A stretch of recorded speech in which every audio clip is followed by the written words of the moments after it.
Hello students, acid base salt series के अभी हमने 6 लेक्चर कर लिए। लास्ट लेक्चर था पूरा इंडिकेटर के ऊपर।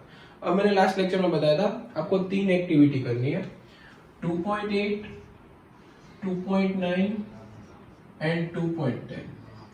ये तीनों एक्टिविटी में भी अप्रोक्सीमेटली पेज नंबर 25-26 के ऊपर एनसीईआरटी में गिवन है। अब 2.8 किसके ऊपर है तो देखो, 2.8 के अंदर समझाया गया है कि अगर आप एक HCl ले लो, एक NaOH ले लो, एक ग्लूकोज का सॉल्यूशन बना लो और एक आप अल्कोहल का सॉल्यूशन बना लो। ठीक है, अभी 4 का सॉल्यूशन बनाना है और चारों को 1 बाय 1 एक बीकर के अंदर फिल करना है। मतलब ये बीकर के अंदर हमने सॉल्यूशन बना के फिल कर दिया। अब इसके अंदर 2 रोड रखने हैं, एक को बोलते हो एनोड, दूसरे को बोलते हो कैथोड। 2 रोड इसके अंदर रखने हैं आपको। अब इसके अंदर इलेक्ट्रिसिटी का सप्लाई प्रोवाइड करना है, मतलब पॉजिटिव नेगेटिव एनोड कैथोड आपने फर्स्ट चैप्टर में पढ़ा हुआ है। ठीक है, अब इसके अंदर मैंने यहाँ पे 1 बाय 1 चारों सॉल्यूशन फिल करके चेक किया। यहाँ पे मैंने रख दिया एक बल्ब। ठीक है, अब देखो क्या होगा। HCl है, उसका मैंने एक्वस सॉल्यूशन बनाया, इसके अंदर डाल दिया।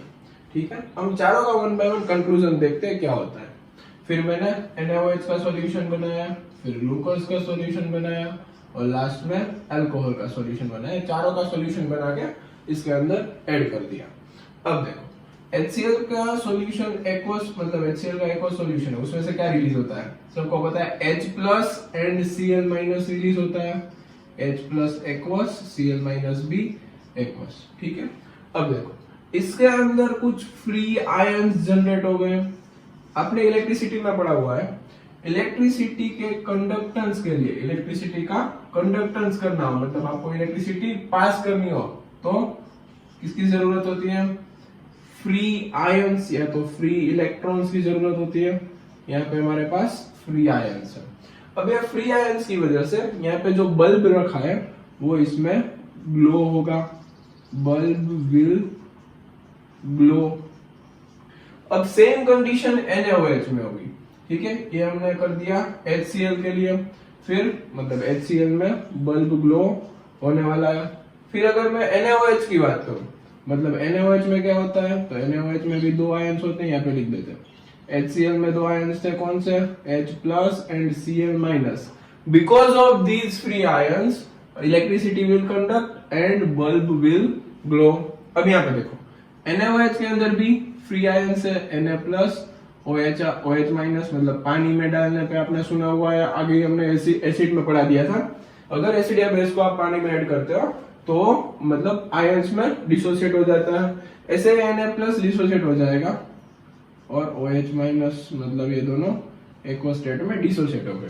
तो इसके अंदर भी बल्ब ग्लो होगा, bulb will glow because of these free ions. Clear. अब हमारे पास थर्ड सॉल्यूशन है ग्लूकोज। अगर मैंने ग्लूकोज ले लिया, यहाँ पे मैंने HCl और NaOH का लिख दिया, यहाँ पे मैं लिख दे रहा हूं ग्लूकोज और अल्कोहल का।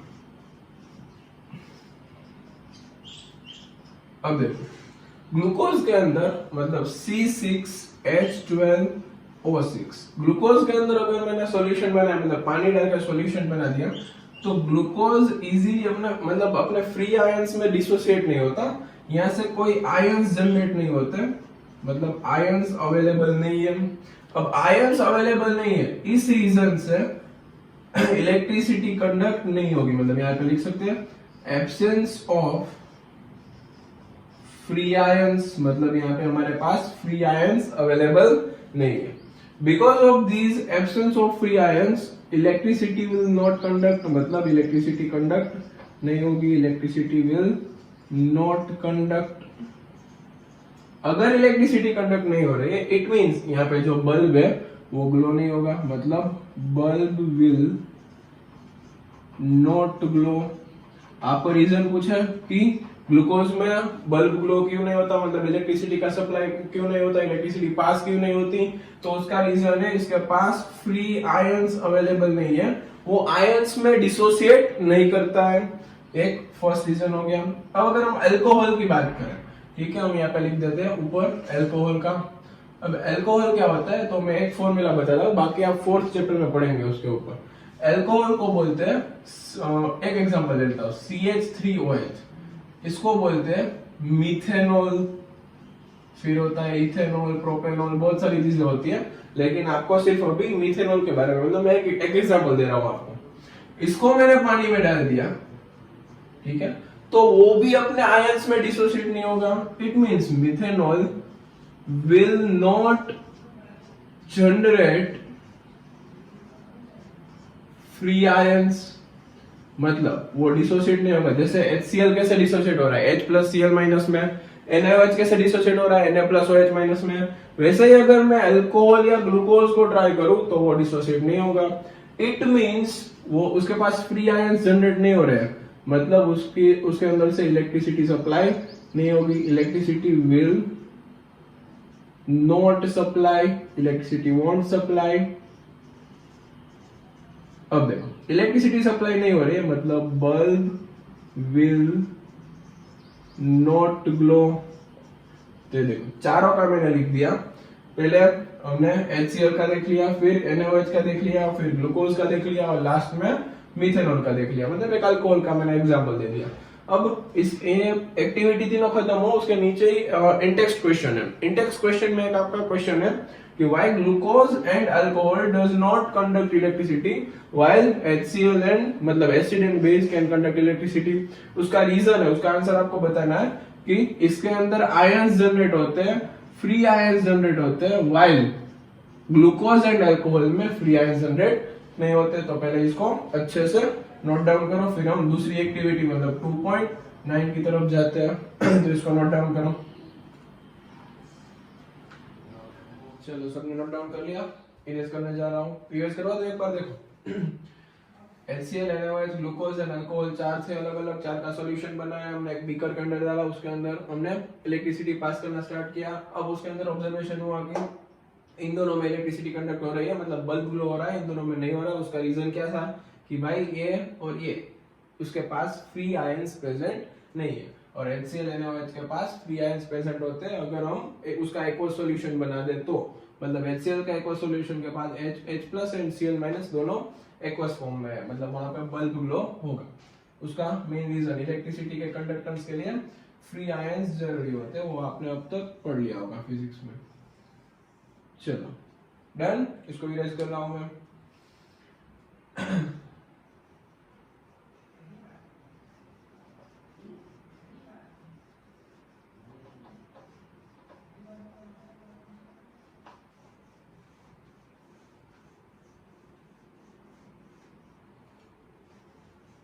चलो एक्टिविटी नंबर 2.9 देख। 2.9 एक्टिविटी में हमें क्या समझना है मेनली, पहले उसका हेडिंग जैसा कुछ बता दूं। 2.9 एक्टिविटी है पूरा प्रिपरेशन ऑफ HCl, ठीक है, मतलब HCl का प्रिपरेशन करना है, मतलब उसके ऊपर दो इंपॉर्टेंट कंक्लूजन लेने हैं हमें। तो देखो हमारे पास एक टेस्ट ट्यूब है, टेस्ट ट्यूब के अंदर मैं पहले NaCl ऐड कर रहा हूं, सोडियम क्लोराइड, उसका एक्वस सॉल्यूशन, ठीक है, और उसके अंदर मैं H2SO4 यूज कर रहा हूं, वो भी एक्वस फॉर्म में। अब देखो रिएक्शन क्या होगी अगर NaCl और H2SO4 का मिक्सचर, मतलब NaCl और H2SO4 मिल गया, यहाँ पे हम ले लेते हैं NaCl सॉलिड के फॉर्म में, H2SO4 कंसंट्रेटेड, मतलब लिक्विड प्योर होना चाहिए, उसके अंदर मतलब एक्वस फॉर्म नहीं लेना है। अब NaCl को डिसोसिएट करो, Na प्लस Cl माइनस, इसको डिसोसिएट करो 2H प्लस SO4 माइनस 2। अब H प्लस और Cl माइनस मिलकर क्या बन जाएगा, हाइड्रोक्लोरिक एसिड, और वो यहाँ पे गैसियस फॉर्म में जनरेट होगा। HCl की प्रिपरेशन की है मैंने एक बार फर्स्ट चैप्टर में बनाया था, मतलब एक डायग्राम था, स्टार्टिंग में बताया था कि HCl कैसे प्रिपेयर होता है। जब HCl प्रिपेयर होता है तब गैसियस स्टेट में प्रिपेयर होता है, और जब आप उसका यूज कर रहे हो तब आपको एक्वा स्टेट में यूज करना होता है। अब यहाँ पे क्या बचा, SO4 - 2 और Na प्लस, मतलब क्या बन जाएगा Na2SO4।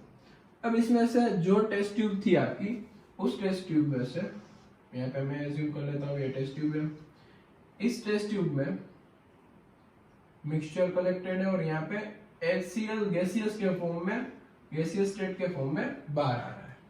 अब मैंने यहाँ पे एक लिटमस पेपर लिया, ठीक है, लिटमस पेपर, आपने इंडिकेटर पढ़ लिया है, मतलब आप अच्छे से इसके बारे में समझ सकते हो। चलो अब मैं यहाँ पे ब्लू लिटमस पेपर यूज कर रहा हूँ क्योंकि वो एसिड का इंडिकेशन करता है, हमें पता है कि इसमें से एसिड रिलीज हो रहा है। अब ब्लू लिटमस पेपर को यहाँ पे रखने पे क्या इफेक्ट आएगी, तो सबका आंसर होगा कि भाई ब्लू लिटमस पेपर है और ये एसिड है, तो ब्लू लिटमस पेपर एसिड के साथ रिएक्शन करके रेड में टर्न होता है, वो सबको पता है। लेकिन एक इश्यू होगा यहाँ पे ब्लू लिटमस पेपर कोई इंडिकेशन ही नहीं करेगा, नो इंडिकेशन, यहाँ पे कोई इंडिकेशन ही नहीं मिलेगा आपको। अब इंडिकेशन नहीं मिल रहा है, उसका रीजन सोचो, उसके बारे में क्या हो सकता है। एक मिनट वीडियो को पॉज करो और सोचो यहाँ पे इंडिकेशन क्यों नहीं मिला लिटमस पेपर के ऊपर। ये litmus paper blue litmus paper है, अब उसके ऊपर मुझे कोई इंडिकेशन नहीं मिला, इसका रीजन तो देखो बताता हूँ। अगर आप ब्लू लिटमस पेपर ड्राई लेके आए, ड्राई लिटमस पेपर लेके आए तो उसमें कोई इफेक्ट नहीं आएगी। लेकिन अगर आपने इस लिटमस पेपर को वेट कर दिया, मतलब अब हमारे पास है वेट ब्लू लिटमस पेपर, यहाँ पे लिख देता हूं मैं, ये है वेट ब्लू लिटमस पेपर।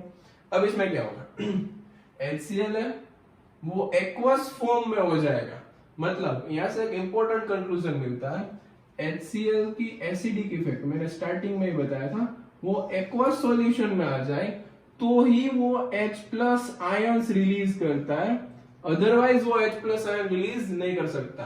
तो एक इंपॉर्टेंट कंक्लूजन याद रखना है, HCl अगर गैसियस स्टेट में है तो उसमें से H+ आयंस रिलीज नहीं हो सकते, और HCl अगर एक्वस स्टेट में है तो H+ आयन रिलीज हो सकते हैं। और यहाँ पे आपको इंडिकेशन मिलेगा, इंडिकेशन क्या मिलेगा आपको, ब्लू में से क्या हो जाएगा, रेड हो जाएगा, और आपको पता चल जाएगा कि ये एसिड है। तो कंक्लूजन था हमारा कि आपको वेट लिटमस पेपर चाहिए। और एक चीज इसमें थोड़ी सी एक्स्ट्रा बता दूं, मतलब एक्टिविटी के नीचे एक रिएक्शन गिवन है। अब देखो यहाँ पे क्या होगा, HCl है वो एक्वस स्टेट में है, मतलब इसके अंदर क्या है, यहाँ पे ऐसा लिख दूं गैस प्लस H2O लिक्विड। अब देखो H2O लिक्विड के साथ मिक्स होकर इसमें से H+ आयन निकालेगा और वो वाटर के साथ मिक्स हो जाएंगे और बन जाएगा H3O+। इसको बोलते हैं हाइड्रोनियम आयन, ये बात याद रखनी है, इसको क्या बोलते हैं, हाइड्रोनियम आयन। और क्या मिल जाएगा आपको, Cl-। तो आप दो चीज लिख सकते हो, अगर आपको ऐसा लिखना है H+ इन एक्वस स्टेट तो भी सही है, कोई इश्यू नहीं। और अगर आप ऐसा लिख रहे हो H3O+ तो भी कोई इश्यू नहीं है, दोनों बात सही है। H3O+ मतलब क्या हुआ, यहां से जो H+ निकला वो H2O के साथ कंबाइन हो गया और H3O+ का फॉर्मेशन हो गया, ठीक है। अब वो H3O+ का फॉर्मेशन कैसे हुआ वो याद नहीं रखना है, लेकिन मैं साइड में बता रहा हूँ इधर कैसे बनता है H3O+, वो सुन लेना। लेकिन अगर किसी को नहीं समझ में आ रहा है, वो थोड़ा सा 11th स्टैंडर्ड का है, मतलब फाउंडेशन लेवल का है, अगर वो किसी को समझ में नहीं आ रहा है तो ठीक है, अभी आप H3O+ याद रख सकते हो 10th के लिए। लेकिन यहाँ पे साइड में बता रहा हूँ कैसे फॉर्मेशन होता है, तो पहले नोट डाउन करो, जल्दी से पॉज करो वीडियो को और इसको अच्छे से नोट डाउन करो। मैं यहाँ पे H3O+ का एक्सप्लेनेशन देने जा रहा हूँ। देखो आपके पास पहले था H2O, अब H2O कुछ ऐसा होता है, अब H2O के पास यहाँ पे एक्स्ट्रा इलेक्ट्रॉन्स होते हैं। आपने सुना होगा ऑक्सीजन 8 नंबर का एलिमेंट, इलेक्ट्रॉनिक कॉन्फ़िगरेशन 2,6, और 2,6 में से एक इलेक्ट्रॉन यहाँ पे आ गया, एक इलेक्ट्रॉन यहाँ पे आ गया, मतलब देखो आजू बाजू में 6 इलेक्ट्रॉन दिख रहे हैं। अब यहाँ पे हाइड्रोजन के आउटर मोस्ट में एक इलेक्ट्रॉन होते हैं, दोनों मिलके एक एक बॉन्ड बना लेते हैं। यहाँ पे भी एक हाइड्रोजन के पास आउटर मोस्ट में इलेक्ट्रॉन होता है, वो भी दोनों मिलके एक एक बॉन्ड बना लेते हैं। अब ऑक्सीजन के पास एक इलेक्ट्रॉन की पेयर इधर है, एक इलेक्ट्रॉन की पेयर इधर है, मतलब एक्स्ट्रा 2 इलेक्ट्रॉन की पेयर है, इसको बोलते हैं लोन पेयर ऑफ इलेक्ट्रॉन। अब क्या होगा, जो H प्लस निकलेगा अब H प्लस के फॉर्म में, मतलब उसको इलेक्ट्रॉन की जरूरत है, तो ये अपने खुद के एक इलेक्ट्रॉन इसको देके मतलब इसके साथ बॉन्डिंग बना लेगा, यहाँ पे H आ जाएगा। अब यहाँ पे मैं ऐसी बॉन्डिंग बना रहा हूँ, वो आपको नेक्स्ट ईयर सीखने को मिलेगा, इसको कोऑर्डिनेट बॉन्ड बोलते हैं। अब देखो ऑक्सीजन के पास खुद के एक्स्ट्रा इलेक्ट्रॉन थे, वो चले गए, मतलब ऑक्सीजन का खुद का लॉस हो गया, इट मींस उसके ऊपर आ जाएगा पॉजिटिव चार्ज, ठीक है, मतलब ये बन गया आपका H3O प्लस। ये आप अगले स्टैंडर्ड में सीखने वाले हैं, लेकिन किसी को सीखना है तो मैंने बता दिया, अभी आपको ये याद रखना है कि H3O प्लस फॉर्म होता है। चलो जल्दी से मैं इसको रिवाइज करा देता हूँ। यहाँ पे क्या बना था, HCl गैस और Na2SO4। अब देखो पूरी एक्टिविटी HCl की प्रिपरेशन के ऊपर डिपेंडेंट थी। NaCl लिया, H2SO4 लिया, दोनों के आयंस को डिसोसिएट किया, फिर HCl बन गया और वो गैसियस फॉर्म में बन गया, क्योंकि हमने यहाँ पे पानी का यूज ही नहीं किया था, मतलब HCl गैसियस फॉर्म में जनरेट हुआ। अब NaCl गैसियस फॉर्म में जनरेट हो रहा है, उसके ऊपर मैंने ब्लू लिटमस पेपर रखा, लेकिन वो ब्लू लिटमस पेपर एकदम ड्राई था और ये कंडीशन भी पूरी ड्राई थी, और टेस्ट ट्यूब यूज करने से पहले एक्टिविटी की इंस्ट्रक्शन में लिखा है कि आपको ड्राई टेस्ट ट्यूब यूज करनी है, मतलब यहाँ पे कौन सी टेस्ट ट्यूब आ जाएगी, ड्राई टेस्ट ट्यूब। अब ड्राई टेस्ट ट्यूब है, ऊपर लिटमस पेपर भी ड्राई है, मतलब अंदर वाटर प्रेजेंट ही नहीं है।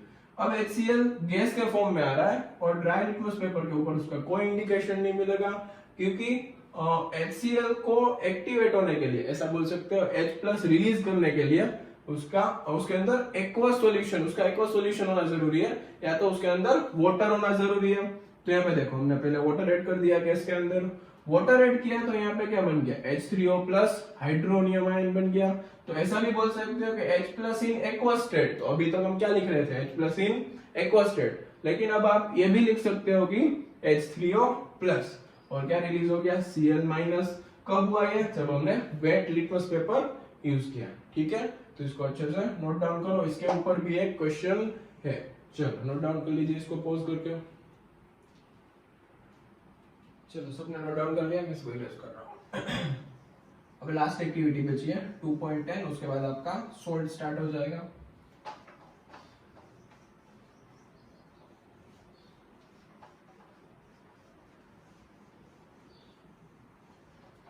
चलो लास्ट एक्टिविटी 2.10। अब इसके अंदर मेनली पहला मतलब जो 2.8 एक्टिविटी थी उसको हम बोलते थे कि भाई मतलब इंडिकेशन कैसे इलेक्ट्रिसिटी कंडक्ट होती है वो। 2.9 में हमने सीखा प्रिपरेशन ऑफ HCl और उसके ऊपर से दो इंपॉर्टेंट कंक्लूजन, और ये है पूरा dilution of acid and base, acid and base के डाइल्यूशन के ऊपर पूरा।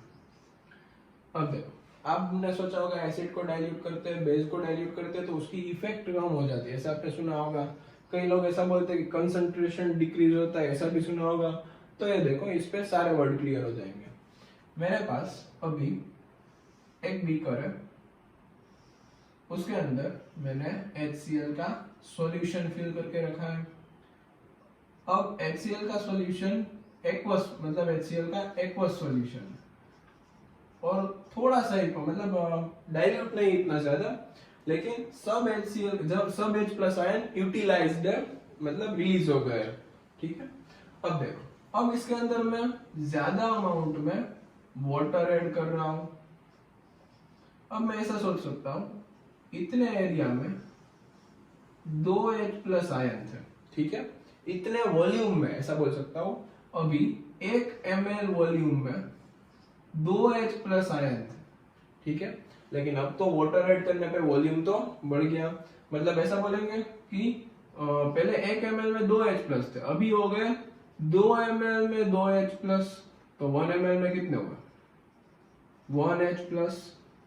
अब ऐसा बोल सकते हो पहले 1 ml में 2 H प्लस रहा करते थे, अभी 1 ml में सिर्फ एक ही H प्लस है, तो पर unit volume H plus ions का कंसंट्रेशन डिक्रीज हो गया, ऐसा बोल सकते हैं।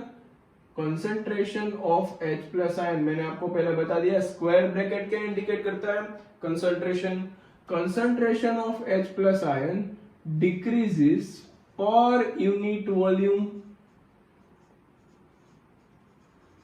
अब मैं ऐसा बोल दूं, ये सॉल्यूशन था पूरा 60 ml, तो उसके अंदर H प्लस कितने होंगे? 1 ml में 2H प्लस, इधर लिखते हैं साइड में। 1 ml के अंदर हमारे पास पहले थे बिफोर, यहाँ पे लिख देता हूं बिफोर डाइल्यूशन, 1 ml में हमारे पास थे 2H प्लस और सॉल्यूशन पूरा था 60 ml, मतलब कितने H प्लस होंगे? 120 H प्लस आयंस, ऐसा आप एज्यूम कर सकते हो। अब हमने इसके अंदर और ऐड कर दिया 60 ml दूसरा वाटर, अब टोटल कितना हो गया? पहले 60 ml था, बाद में और 60 ml आया, मतलब 120 ml आ गए। अब यहाँ पे 1 ml में 1 H प्लस है, तो 120 ml में कितने H प्लस आएंगे? 120 H प्लस, मतलब देखो ये बिफोर डाइल्यूशन था, ये है आफ्टर डाइल्यूशन। अब बिफोर डाइल्यूशन 60 ml में 120 H प्लस थे, अब 120 ml में 120 H प्लस है, मतलब वॉल्यूम बढ़ गया, मतलब H प्लस का कंसंट्रेशन क्या हो जाएगा? डिक्रीज हो जाएगा। मतलब आप ऐसा बोल सकते हो, आप कोई भी सॉल्यूशन के अंदर वाटर ऐड करते हो, then per unit volume H plus का कंसंट्रेशन डिक्रीज हो जाएगा और आपका सॉल्यूशन डाइल्यूट हो जाएगा। तो ये हमने क्या समझा, एसिड का डाइल्यूशन कैसे होता है। अब सेम चीज अगर मैं ऐसा बोलूं, इसके अंदर मैंने एसिड डाल दिया, ठीक है, ये किसका मतलब यहाँ पे हम वाटर का एडिशन कर रहे थे, ऐसा समझ लेते हैं। अब मैं इसके अंदर एसिड ऐड कर रहा हूं, सेम सॉल्यूशन नो चेंज, ऐसा ही था। 1 ml के अंदर 2H प्लस, लेकिन मैंने एक्स्ट्रा 10 ml ऐड कर दिया और उसके अंदर और 10H प्लस, ऐसा समझ लो, या फिर 20H प्लस है, ऐसा समझ लो। हमने एसिड कितना ऐड किया? एसिड ऐड किया 10 ml और उसके अंदर 20H प्लस है, ऐसा एज्यूम कर लेते हैं। पहले था हमारा सॉल्यूशन 60 ml, उसके अंदर थे 120H प्लस और मैंने 10 ml ऐड किया, 20H प्लस ऐड हो गए, तो ओवरऑल देखो H प्लस का कंसंट्रेशन इंक्रीज हो रहा है, H प्लस का कंसंट्रेशन इंक्रीज हो रहा है, यहाँ पे ऐड कर देते तो 5 ml, मतलब हो जाएगा 65 ml, ठीक है। मतलब अब देखो 65 ml में कितने हो गए? 140 H plus. It means acid add करने पे H प्लस का कंसंट्रेशन पर यूनिट वॉल्यूम इंक्रीज हो रहा है और वाटर ऐड करने पे H प्लस का कंसंट्रेशन पर यूनिट वॉल्यूम डिक्रीज कर रहा है। मतलब अब एक जगह पे 1 ml में ज्यादा H प्लस आ जाएंगे, कब? जब आप एसिड ऐड करो और वाटर ऐड करो तो 1 ml में कम हो जाएंगे और एसिड का पावर भी कम हो जाएगा, कंसंट्रेशन कम हो जाएगा, तो ठीक है। तो वाटर ऐड करने पे एसिड की स्ट्रेंथ डिक्रीज होती है और एसिड ऐड करने पे एसिड की स्ट्रेंथ इंक्रीज होती है। क्लियर एकदम। अब सेम कॉन्सेप्ट है बेस के लिए। अगर आप बेस के लिए बात करो, यहाँ पे सोच लेते, देखो पहले बेस था, बेस के अंदर कौन से आयन होते हैं? OH minus ion. अब H प्लस के लिए जैसा सोचा वैसा ही OH माइनस आयन के लिए।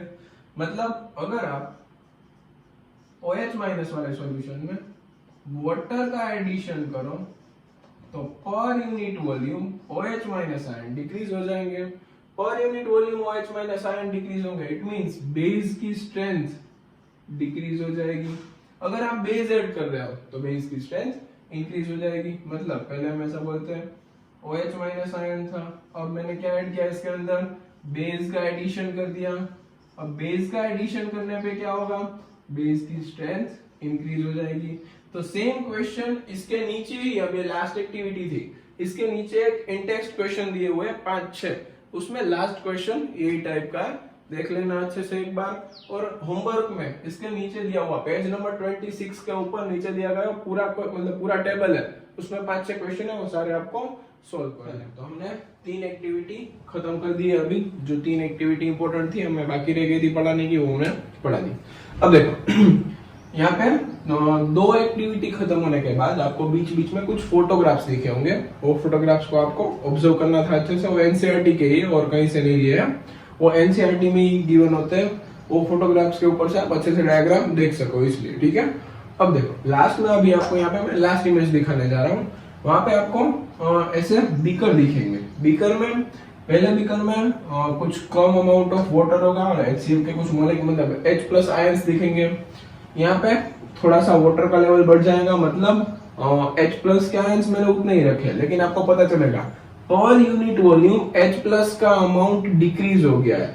ठीक है, जैसे हमने समझा था वैसे उस डायग्राम में आप अच्छे से समझ सकते हो। उसका कोई डायग्राम एनसीईआरटी में नहीं है, मैं बाहर से लेके उसमें ऐड कर रहा हूँ, तो अच्छे से देख लेना। नेक्स्ट लेक्चर होगा हमारा पूरा सॉल्ट के ऊपर, डिटेल वीडियो 1 घंटे का 1.5 घंटे का हो सकता है, उसके ऊपर मैं पूरा सॉल्ट समझा दूंगा। ये थोड़ा सा पोर्शन बाकी रह गया था तो मैंने बीच में डाल दिया। होमवर्क क्या है आपका हमें देखो वो इसके नीचे का मैंने जो बॉक्स बोला हुआ आपको होमवर्क में पूरा कंप्लीट करना है। ये 3 एक्टिविटी समझने के बाद वो आराम से कर सकते हो। अब धीरे धीरे इन टेक्स्ट एक्सरसाइज सोल्व करना स्टार्ट कर देना, क्योंकि उसके ऊपर से भी कोई भी क्वेश्चन आ सकता है, अच्छे क्वेश्चन है उसके अंदर। अब मैं क्या करूंगा नेक्स्ट सेशन में सोल्ट के साथ अगर पॉसिबल है तो सोल्ट के साथ, और एल्स मैं अलग लेक्चर बनाऊंगा। उसमें क्या होगा, बहुत ही अच्छे क्वेश्चन जो प्रीवियस ईयर में आए अच्छी किताब से उठा लूंगा, ऐसे क्वेश्चन की सीरीज होगी। उस क्वेश्चन की सीरीज में आपको क्या करना है, एक स्क्रीन पे क्वेश्चन दिखेगा, उस क्वेश्चन को पढ़ना है, फिर क्वेश्चन को नोट डाउन करना है, फिर वो सॉल्व करना है, फिर उसका सॉल्यूशन इसमें मिल जाएगा। लेकिन पॉज करने के बाद ऑनेस्टली आपको ऐसे ट्राई करनी है। ठीक है, तो सॉल्ट वाला लेक्चर खत्म होने के बाद आपको मिलेगा। तब तक अभी जो सॉल्ट को छोड़ के एक्सक्लूडिंग सॉल्ट जो भी क्वेश्चंस आपके एनसीईआरटी इन टेक्स्ट और एक्सरसाइज में मिलेगा वो आप कर लेना अच्छे से। ठीक है, वीडियो पसंद आया तो वीडियो को लाइक कर देना, अपने दोस्तों को शेयर कर देना। क्लियर एकदम। चलो, तो यहाँ पे इमेज आई थी वो आपने देख ली होगी आई होप। ठीक है, चलो बाय बाय।